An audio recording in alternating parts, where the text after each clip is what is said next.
Hey, welcome back to the channel. And what I'm about to tell you might change the way you see global trade.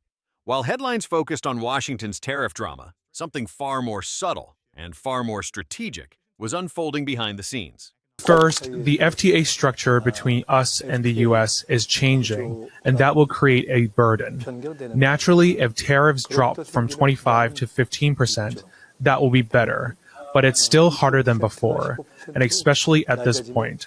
There's the difficulty of having to bear the 25% until this negotiation concludes. So, in short, there are difficulties. Seoul, still waiting on a tax exemption from the US, quietly started looking elsewhere. Not south toward more negotiations, but north toward Canada. In March 2025, President Donald Trump announced a new wave of reciprocal tariffs, accusing South Korea of keeping rates 4 times higher than America's. The truth? Under their free trade deal, it was barely 0.79%. But facts didn't matter. Perception did. And that perception lit a fire under Seoul's trade planners. A special task force was rushed together to plead for exemptions, even discussing energy and shipbuilding projects like the $44 billion Alaska LNG deal. Yet as pressure grew for Korea to import more U.S. gas, something quietly snapped.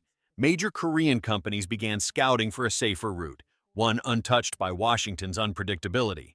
That's when Canada appeared on the radar, a nation with stable carbon policies, predictable taxes, and one of the world's most extensive FTA networks. Canada and South Korea have pledged to deepen economic and security relations amid the ongoing supply chain crisis and North Korea's growing threat. They agreed to step up cooperation on critical minerals and other economic security issues. A bilateral deal has been signed to strengthen clean energy supply chains between the two nations. Within months, Korean capital and supply chains started drifting north, forming what some analysts are already calling the Northern Route. It's a story almost no one's talking about, a silent pivot that could redraw the map of Asian trade. So, what if the next great U.S. ally doesn't move closer to Washington, but closer to Ottawa instead? Before we dive in, hit that like button if you're finding this eye-opening. It really helps us beat the algorithm. And that quiet shift wasn't just political, it was industrial. While the headlines in Seoul focused on negotiations, the real turning point came thousands of miles away in Windsor, Ontario. Here, amid the uncertainty of U.S.-Korea trade, LG Energy Solution and Stellantis broke ground on what would become the anchor of a new North American battery alliance.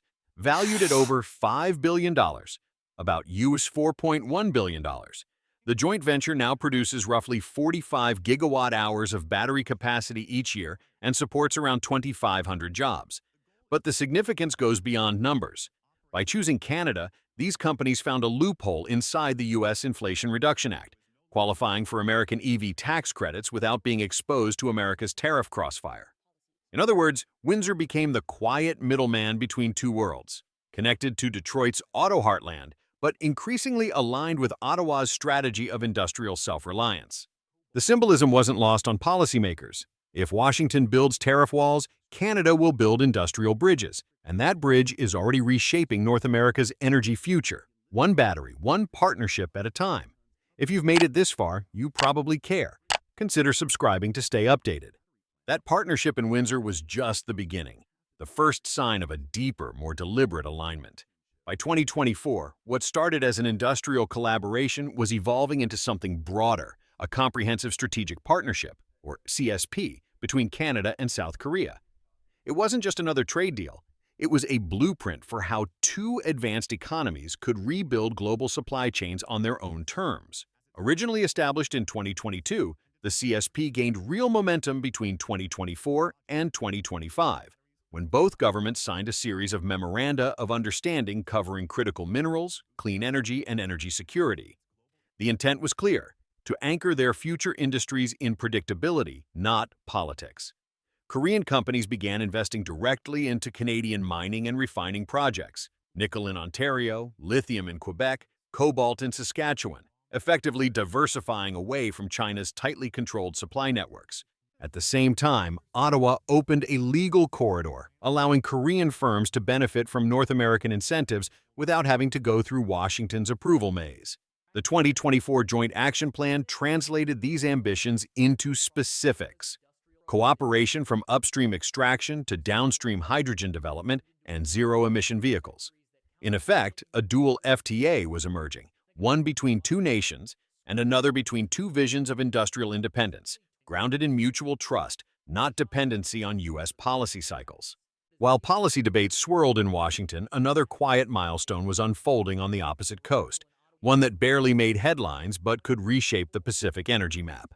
On July 17, 2025, the LNG carrier Gaslog Glasgow departed Kitimat, British Columbia, and docked days later in Tongyang, South Korea, marking Canada's first-ever LNG shipment to Asia.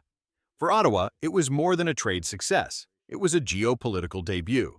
In just a few months of operation, the Kitimat terminal had already exported over 11 billion cubic feet of natural gas, finally placing Canada on the global LNG stage after nearly a decade of delay.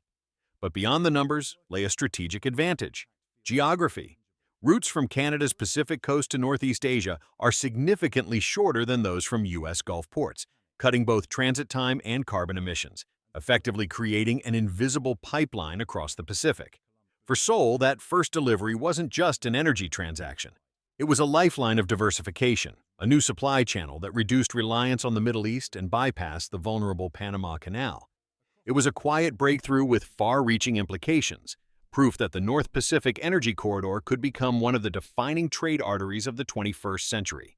That single LNG voyage symbolized more than a new route. It marked a turning point in Canada's economic identity. For years, Canada had been seen primarily as a supplier of raw materials, feeding the industrial engines of others. But through its expanding partnership with South Korea, that perception is changing fast. By aligning energy and minerals under one strategy, Ottawa is transforming from a resource base into a full-fledged industrial partner for Asia. Since 2024, Korean investment funds in Canada's mining sector have surged by over 40%, concentrated mainly in Ontario and Saskatchewan, regions now central to the global supply of nickel, lithium, and cobalt. What used to be simple extraction has evolved into domestic refining and metallurgical cooperation, allowing Canada to retain more value at home instead of exporting it in raw form.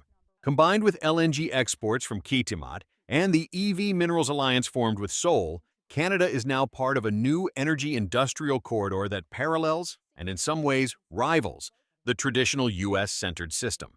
It's a model built not on confrontation but on complementarity, a quiet assertion of sovereignty through partnership. And while Canada insists this isn't about distancing itself from Washington, the reality is hard to ignore. Every new link forged with Asia subtly redraws the boundaries of North America's influence. All of this signals a quiet but undeniable shift, one few in Washington care to admit. The rise of the Canada-Korea corridor shows that the U.S. is no longer the sole center of North American-Asian supply chains. As tariffs rise and uncertainty deepens, Asian firms are moving capital and R&D north, not in defiance, but out of necessity. Even American companies now see Canada as a backdoor to stability, a place to produce, trade, and avoid tariff whiplash. For South Korea, it's a pragmatic balance, a political alliance with Washington and an economic alliance with Ottawa. Across North America, Canada is emerging as the trusted alternative for East Asian investors seeking predictability. The real competition isn't over tariffs anymore. It's over credibility and trust, the new currencies of global trade. The Canada-Korea story isn't just about trade or investment. It's a sign of something bigger. A quiet shift in soft power is reshaping the global supply chain. As Washington doubles down on America first, its allies are choosing a third path, keeping security ties but building economic independence. Canada, with its steady policies and cooperative diplomacy, has become a bridge between competing blocs. Across the G7, governments are watching this model of strategic autonomy without confrontation as a way to stay relevant in a fractured world.